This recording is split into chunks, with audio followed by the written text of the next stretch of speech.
Hello everyone, welcome back our YouTube channel Aradhana Academy. Friends, आज हम देखेंगे सीटेट के लिए सीडीपी के मोस्ट इंपॉर्टेंट क्वेश्चन, जैसा कि हम एवरीडे प्रैक्टिस सेट कर रहे हैं। फ्रेंड्स, आज ये हमारा काफ़ी इंपॉर्टेंट सेशन होने वाला है। आपका सीटेट का एग्ज़ाम जो प्रस्तावित हुआ है फ्रेंड्स, वो 7 जुलाई को हुआ है। जी हाँ फ्रेंड्स, आपका जो एग्ज़ाम प्रस्तावित हुआ है वो 7 जुलाई को हुआ है। और साथ ही साथ आप सभी का जो है बीपीएससी टीआरई 4 भी लगा हुआ है। तो आप लोगों का अगर सीटेट में 90 मार्क्स आएंगे, अदर स्टेट के सभी, चाहे वो गर्ल्स हों या फिर बॉयज़ हों, आप सभी के 90 मार्क्स रहेंगे, तभी आप वहाँ पे एलिजिबल हो पाएंगे, तभी आप वहाँ पे फॉर्म फिलअप कर पाएंगे। तो चलिए देखते हैं। और फ्रेंड्स, जो हम आपको प्रैक्टिस सेट करा रहे हैं, साथ ही साथ हम एसएसटी की भी प्रैक्टिस सेट कर रहे हैं। और आप लोगों के लिए बहुत ही जल्द बीपीएससी टीआरई 3.0 के लिए सामान्य ज्ञान और जीके जीएस का भी आपका एक पॉइंट चलेगा। और साथ ही साथ आपका जो है एसएसटी की भी क्लासेस आपको रोज़ कराई जाएगी बीपीएससी के लिए। और साथ ही साथ फ्रेंड्स, जो हम सीडीपी के देख रहे हैं, सीडीपी के और ईवीएस की भी क्लासेस एवरीडे कर रहे हैं और एसएसटी की भी क्लासेस कर रहे हैं फ्रेंड्स। तो चलिए देखते हैं आज की क्लास। आज की जो ये क्लास है सीडीपी की, काफ़ी इम्पोर्टेंट क्लास है फ्रेंड्स। तो चलिए देखते हैं आज की क्लास। पहला क्लास है, एक शिक्षक बालकों के जैविक गुणों तथा उनके पारिवारिक एवं सामाजिक वातावरण से अवगत होकर बालकों की किन समस्याओं को हल कर सकता है। पहला ऑप्शन है समायोजन, दूसरा ऑप्शन है अनुशासन, तीसरा ऑप्शन है बौद्धिक विकास, चौथा ऑप्शन है ये सभी। तो यहाँ पे आपका कौन सा ऑप्शन करेक्ट आंसर होगा आपको बताना है फ्रेंड्स। तो यहाँ पे आपका राइट आंसर हो जाएगा ये सभी। अगला क्वेश्चन देखते हैं। नेक्स्ट है हमारा, शिक्षण की आधुनिक संकल्पना के अनुसार एक अध्यापक को मुख्य भूमिका निभानी चाहिए। पहला ऑप्शन है दार्शनिक की, दूसरा ऑप्शन है मित्र की, तीसरा ऑप्शन है कार्य सहभागी की, चौथा ऑप्शन है अनुदेशन की। तो यहाँ पे आपका कौन सा ऑप्शन करेक्ट आंसर हो जाएगा फ्रेंड्स, तो आपको बताना है। यहाँ पे आप सभी स्टूडेंट बहुत ही कंफ्यूज होंगे। कुछ स्टूडेंट क्या करेंगे, मित्र की करेंगे, और कुछ स्टूडेंट क्या करेंगे, कार्य सहभागी की करेंगे। पर आपका यहाँ पे राइट क्या होगा, अनुदेशन। अनुदेशन यहाँ पे आपका करेक्ट आंसर हो जाएगा। नेक्स्ट क्वेश्चन देखते हैं। क्वेश्चन नंबर है 3। तीसरे में क्वेश्चन है हमारा, तीसरा क्वेश्चन है, निम्न में से किसके अंतर्गत छात्रों की योग्यता, शैक्षिक प्रणाली तथा अन्य संबंधित सूचनाओं का क्रमबद्ध विवरण प्रस्तुत किया जाता है। पहला ऑप्शन है संचित अभिलेख, दूसरा ऑप्शन है प्रश्नावली, तीसरा ऑप्शन है अनुसूची, चौथा ऑप्शन है घटनावृत्त। यहाँ पे आपका करेक्ट आंसर क्या हो जाएगा, तीसरे का पहला ही ऑप्शन राइट आंसर हो जाएगा, संचित अभिलेख। नेक्स्ट क्वेश्चन है, क्वेश्चन नंबर है हमारा 4। जीन पियाजे के संज्ञानात्मक विकास सिद्धांत की किस अवस्था में बालक तर्क का अनुप्रयोग अधिक अमूर्त रूप से करने लगते हैं। यहाँ पे आपको बताना है कौन सा ऑप्शन करेक्ट आंसर हो जाएगा। पहला ऑप्शन दिया गया है, थोड़ा सा जूम कर लेते हैं फ्रेंड्स ताकि आपको अच्छे से दिखाई दे। पहला ऑप्शन है औपचारिक सक्रियात्मक अवस्था, दूसरा ऑप्शन है पूर्व सक्रियात्मक अवस्था, तीसरा ऑप्शन है मूर्त सक्रियात्मक अवस्था, चौथा ऑप्शन है संवेदी प्रेरक अवस्था। यहाँ पे आपको बताना है कौन सा ऑप्शन करेक्ट आंसर होगा। साथ ही साथ आपको फ्रेंड्स यहाँ पे टाइम पीरियड भी हम आपको बताएंगे, कितना कितना टाइम पे सभी अवस्थाएं हैं। तो यहाँ पे आपका जो करेक्ट आंसर हो जाएगा, मूर्त वाला बालक तर्क तथा अनुप्रयोग करने अमूर्त करने लगता है, तो कौन सी अवस्था में होता है, वो औपचारिक अवस्था में, सक्रिय अवस्था में होता है। जीन पियाजे के द्वारा 4 अवस्थाएं दिए गए हैं। पहला आपकी अवस्था है संवेदी प्रेरक अवस्था, दूसरा आपका है पूर्व सक्रियात्मक अवस्था, तीसरा आपका है मूर्त सक्रियात्मक अवस्था, चौथा आपका है औपचारिक सक्रियात्मक अवस्था। और यहाँ पे अगर हम बात करें टाइम का, तो आपका जो ये संवेदी प्रेरक यानी कि पहली अवस्था होता है वो 0 से 2 वर्ष तक होता है। वहीं पे अगर हम पूर्व सक्रियात्मक अवस्था की बात करें तो ये 0 से 7 वर्ष तक होता है। और वहीं पे मूर्त सक्रियात्मक की बात करें फ्रेंड्स, तो ये होता है आपका 7 से 11 वर्ष।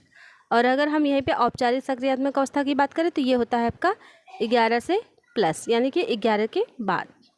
ये तो हो गया आपके सभी अवस्थाएं और आपके टाइम पीरियड।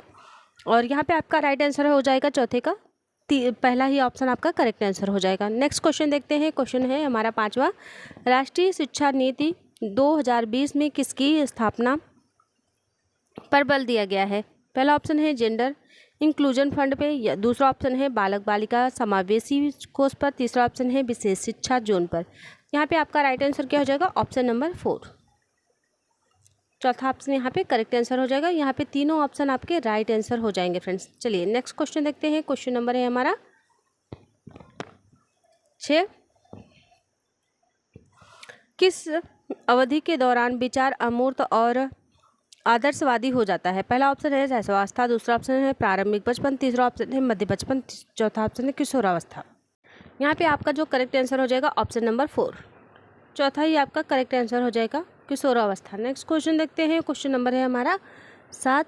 वृद्धि व विकास के सिद्धांतों एवं उनके प्रतिपादकों का कौन सा युग्म असंगत है?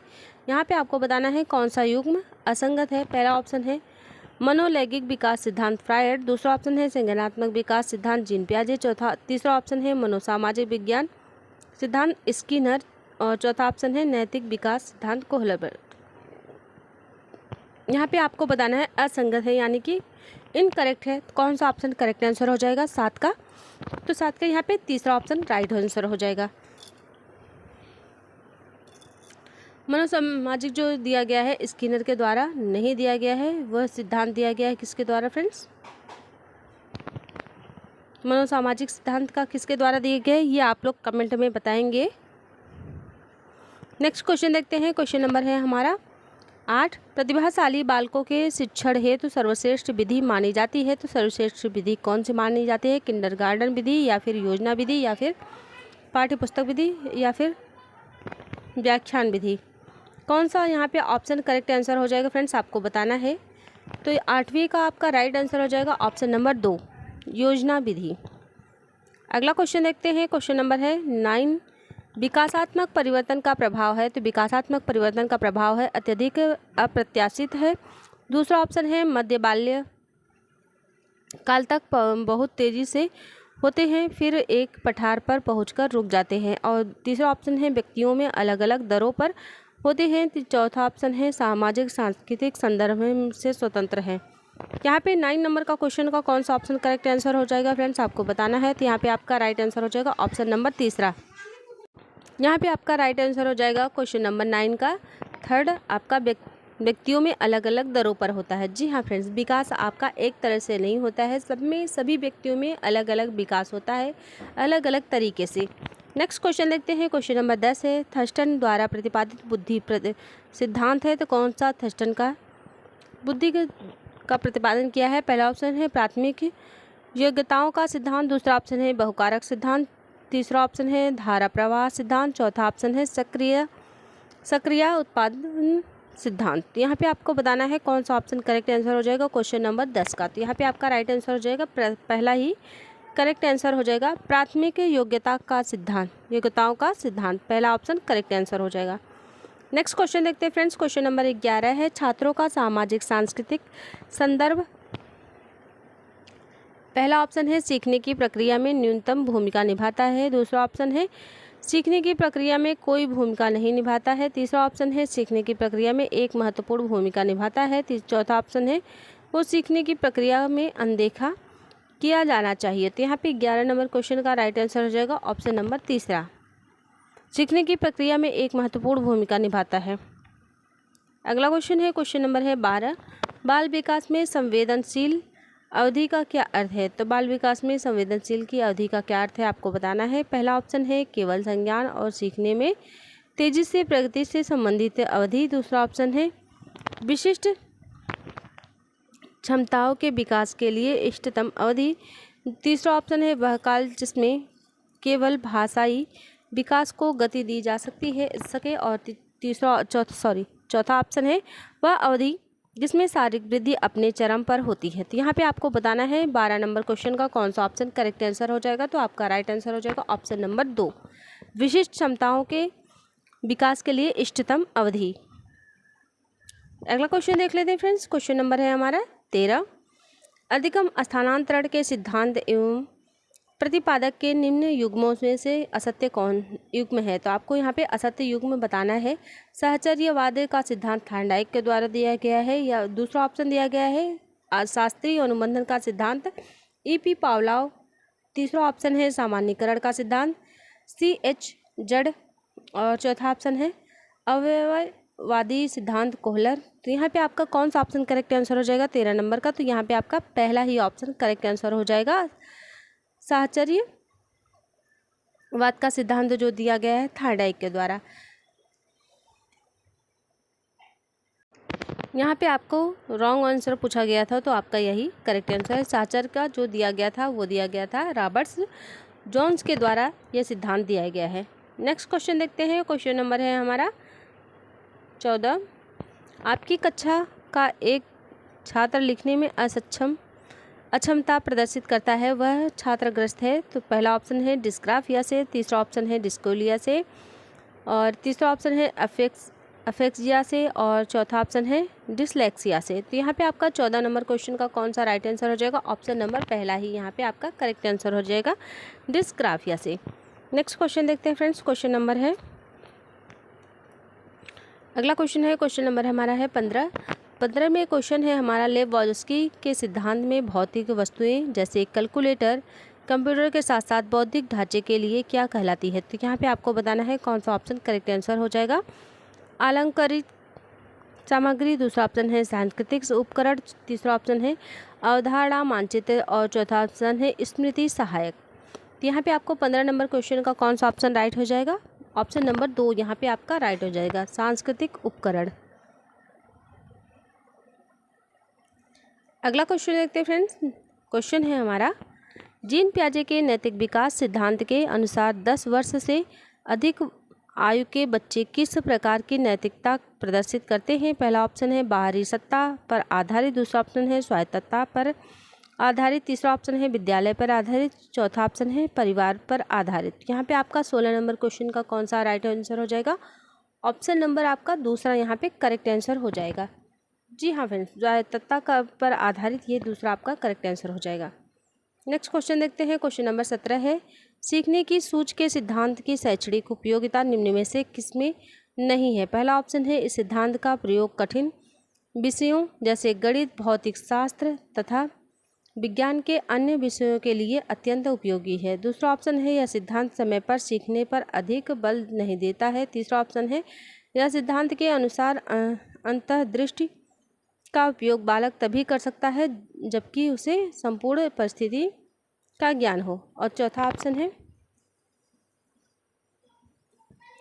यह सिद्धांत पाठ्यक्रम के विभिन्न विषयों को समग्र करने पर बल देता है। तो यहाँ पे आपका जो है कौन सा ऑप्शन करेक्ट आंसर हो जाएगा? ऑप्शन नंबर 17 का क्वेश्चन नंबर 17 का कौन सा ऑप्शन राइट आंसर हो जाएगा? ऑप्शन नंबर दूसरा यहाँ पे आपका राइट आंसर हो जाएगा। यह सिद्धांत समय पर सीखने पर अधिक बल देता है, अधिक बल नहीं देता। चलिए नेक्स्ट क्वेश्चन देखते हैं। क्वेश्चन नंबर है हमारा 18 में है हमारा क्वेश्चन नंबर 18 है, बहुत से टेलीविज़न विज्ञापनों में पुरुष महिलाओं को उनकी रूढ़िवादी भूमिकाओं में दर्शाते हैं।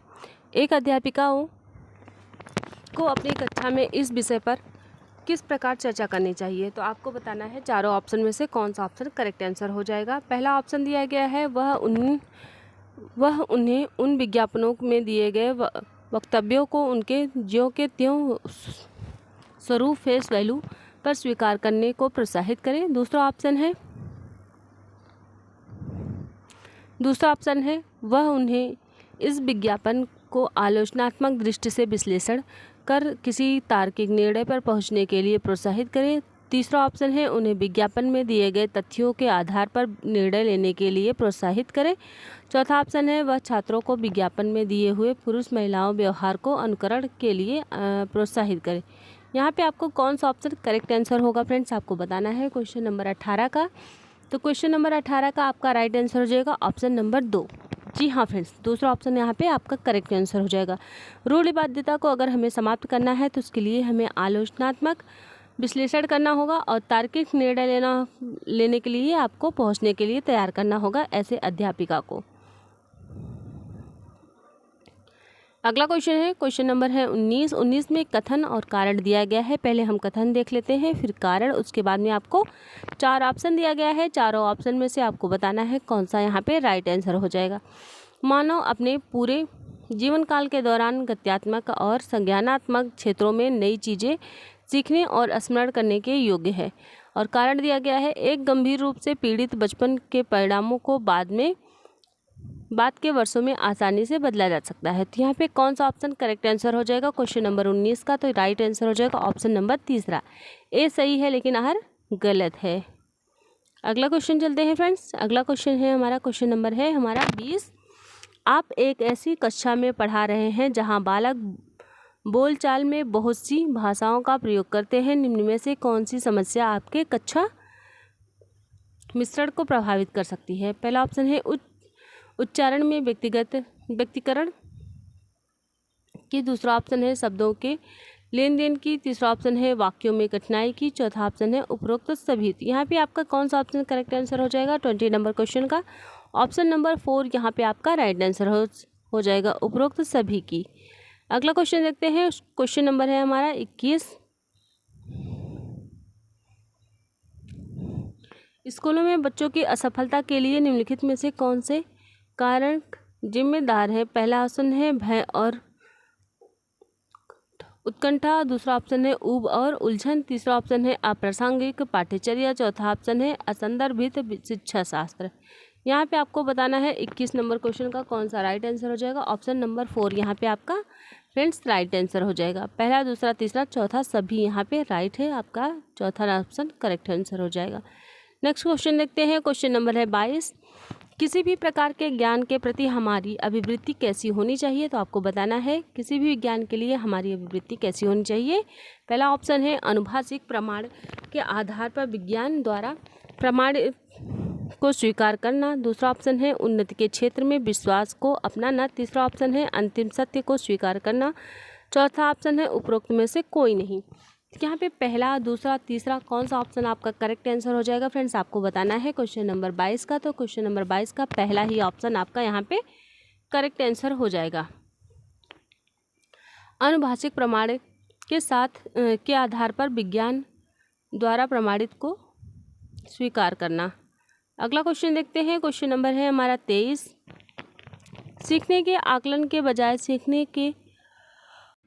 के लिए आकलन पर ध्यान केंद्रित करना चाहिए, सुनिश्चित करने के लिए इसमें क्या शामिल करना चाहिए, महत्वपूर्ण है। तो आपको बताना है पहला ऑप्शन है स्वमूल्यांकन, दूसरा ऑप्शन है सहकर्मी मूल्यांकन, तीसरा ऑप्शन है गुणात्मक प्रतिक्रिया, चौथा ऑप्शन है मात्रात्मक मानदंड के आधार पर छात्रों के बीच तुलना।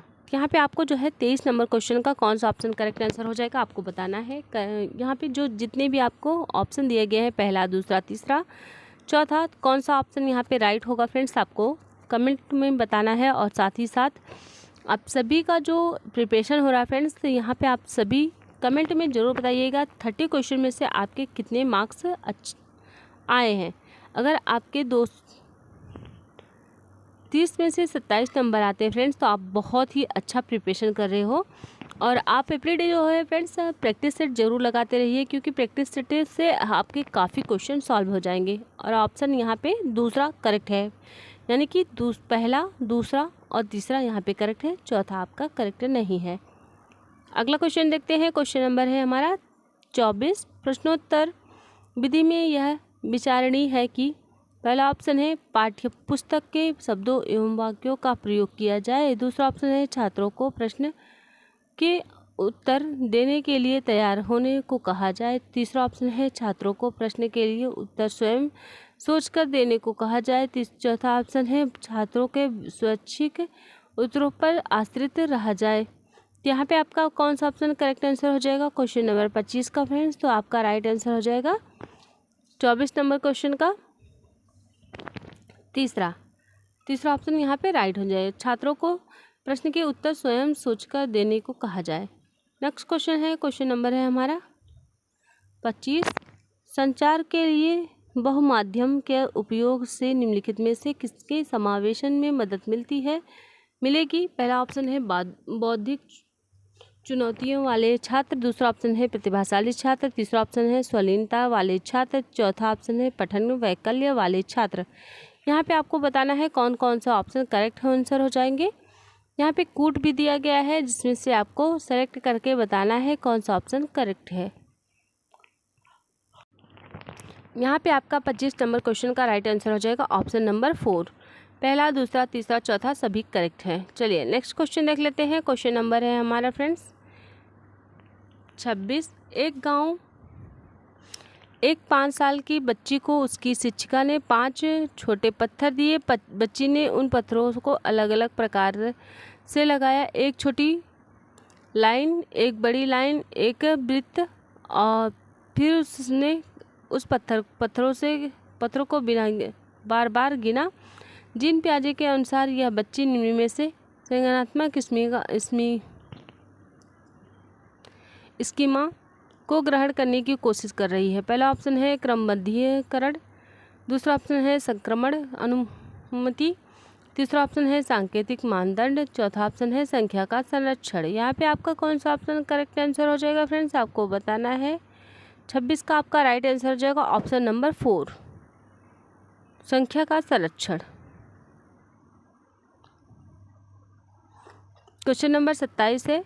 मूर्ति कक्षा 4 का विद्यार्थी है। पठन के संदर्भ में वह केवल उतना ही पढ़ पाता है जितना किसी कक्षा 1 के विद्यार्थी का स्तर होता है। मूर्ति को ध्वनि का मिलान करके शब्दों की वर्तनी तथा पठन में की गई कठिनाई आदि है। मूर्ति निम्नलिखित में से किसके लक्षण का प्रदर्शन कर रहा है। तो यहाँ पे आपको बताना है कि मूर्ति किसका यहाँ पे प्रदर्शन कर रहा है। पहला ऑप्शन है गति संभव वैकल्य, दूसरा ऑप्शन है गुणज वैकल्य, तीसरा ऑप्शन है पठन वैकल्य और चौथा ऑप्शन है लेखन वैकल्य। तो यहाँ पे आपको बताना है कौन सा ऑप्शन करेक्ट आंसर हो जाएगा 27 नंबर क्वेश्चन का। तो यहाँ पे आपका राइट आंसर हो जाएगा ऑप्शन नंबर, क्वेश्चन नंबर 27 का राइट आंसर हो जाएगा ऑप्शन नंबर तीसरा, पठन वैकल्य। तीसरा यहाँ पे आपका करेक्ट आंसर हो जाएगा। चलिए नेक्स्ट क्वेश्चन देखते हैं। क्वेश्चन नंबर है हमारा बुद्धिलब्धि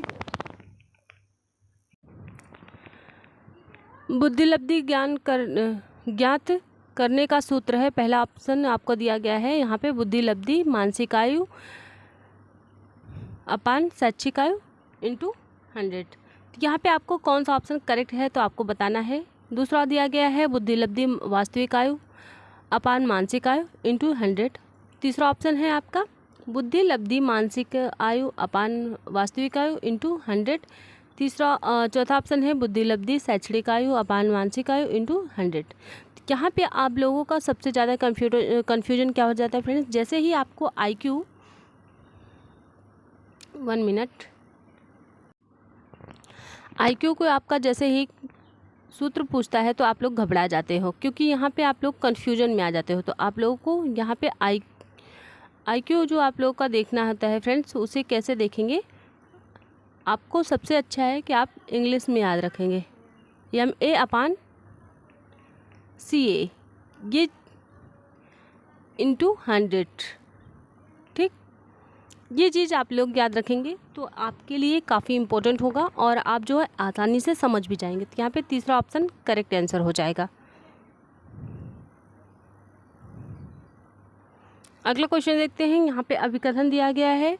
अभिकथन है एक शिक्षिका अपनी 6ठी कक्षा के विद्यार्थी के साथ सार्थक कक्षा चर्चा करने के लिए मानदंडों और नियमों पर चर्चा करती है। तर्क दिया गया है शिक्षकों को हमेशा कक्षा में नियंत्रण रखना चाहिए और विद्यार्थियों से परामर्श किए बिना कक्षा के नियमों को निर्देशित करना चाहिए। तो यहाँ पे आपका कौन सा ऑप्शन करेक्ट आंसर हो जाएगा आपको बताना है।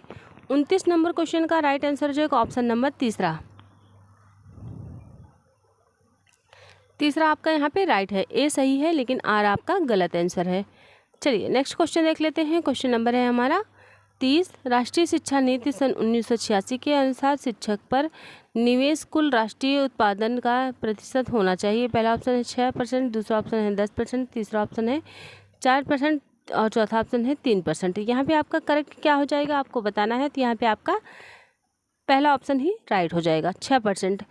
यहाँ पे आपका जो दिया गया था राष्ट्रीय शिक्षा नीति के अनुसार 1986 में, ये क्वेश्चन काफ़ी बार पूछा गया फ्रेंड्स, ये इम्पोर्टेंट भी है। तो यहाँ पे आपका जो पूछा गया है कितने प्रतिशत दिया गया था निवेश किया गया था, तो 6% किया गया था। तो फ्रेंड्स आज का सेशन हम यहीं पे समाप्त करते हैं। आपके 30 क्वेश्चन हम यहाँ पे कंप्लीट करते हैं फ्रेंड्स। 30 क्वेश्चन, और आप सभी को कमेंट बॉक्स में बताना है कि 30 में से आपके कितने राइट आंसर हुए हैं। साथ ही साथ जो मैंने वहाँ पे आपसे क्वेश्चन किया था, क्वेश्चन भी आप लोगों को बताना है। चलिए मिलते हैं नेक्स्ट वीडियो में। Thank you so much, thanks for watching.